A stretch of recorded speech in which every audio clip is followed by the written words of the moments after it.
తెలంగాణలో ration card eKYC గడువు మరో 3 రోజుల్లో అంటే ఫిబ్రవరి 28, 2024న ముగియనుంది. ఇప్పటి వరకు 75% మంది ఈకేవైసీ పూర్తి చేసినప్పటికీ మిగిలిన 25% మంది ఈ ప్రక్రియను పూర్తి చేయలేదు. తెలంగాణలో కాంగ్రెస్ ప్రభుత్వం 6 గ్యారంటీలతో అధికారంలోకి వచ్చింది. రేషన్ కార్డు ఉన్న వారికి ఈ గ్యారంటీ ప్రయోజనాలు లభించనున్నాయి. అందుకే చాలా మంది రేషన్ కార్డు కోసం ప్రజాపాలన దరఖాస్తు చేసుకున్నారు. ఇప్పుడు మీ సేవలో కూడా కొత్త రేషన్ కార్డు కోసం దరఖాస్తు చేసుకుంటున్నారు. వీరికి రేషన్ కార్డులు ఎప్పుడు ఇస్తారనేది తెలియాల్సి ఉంది. ప్రభుత్వం కొత్త రేషన్ కార్డులు మంజూరుకి ముందు ప్రస్తుతం ఉన్న అనర్హులను గుర్తించి తొలగించాలని యోచిస్తోంది. రేషన్ కార్డు ఈకేవైసీ ప్రక్రియ పూర్తయిన తర్వాతే కొత్త రేషన్ కార్డులు జారీ చేసే అవకాశం ఉంది. దారిద్ర్య రేఖకు దిగువన ఉన్న పేద ప్రజల రేషన్ కార్డులు ఎంతో ముఖ్యమైనవి. ఈ కార్డుల ద్వారా వారి సబ్సిడీ ధరల ఆహార ధాన్యాలను పొందగలుగుతారు.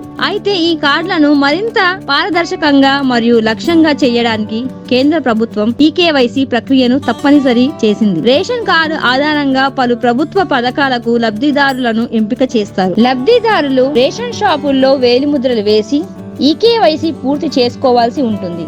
ఫిబ్రవరి నెలాఖరులోపు 100% ఈకేవైసీ పూర్తి చేసుకునేలా చూడాలని పౌర సరఫరాల శాఖ అధికారులకు సూచించారు. లబ్ధిదారులు రేషన్ షాపులకు వెళ్లి ఈ పోస్ యంత్రం ద్వారా బయోమెట్రిక్ నమోదు చేయాలి. మరణించిన వారు, పెళ్లి చేసుకొని మరో ప్రాంతానికి వెళ్లిన వారు, ప్రభుత్వ ఉద్యోగాలు పొందిన వారి పేర్లను రేషన్ కార్డులోంచి తొలగించని కారణంగా బియ్యం కోటా మిగిలిపోతున్నాయి. దీంతో ప్రభుత్వం ఈకేవైసీ ప్రక్రియ చేపట్టింది. ఈకేవైసీ ఎలా చెయ్యాలి? రేషన్ కార్డులో పేరున్న కుటుంబ సభ్యులు రేషన్ షాప్నకు వెళ్లి మీ రేషన్ కార్డు నంబరు అందరూ వేలిముద్రలు సమర్పించాలి. మీ రేషన్ కార్డుని ఆధార్తో లింక్ చేస్తారు. అనంతరం ఈకేవైసీ పూర్తి చేసినట్లు ఈ పోస్ట్ మెషిన్ నుంచి రసీదు వస్తుంది.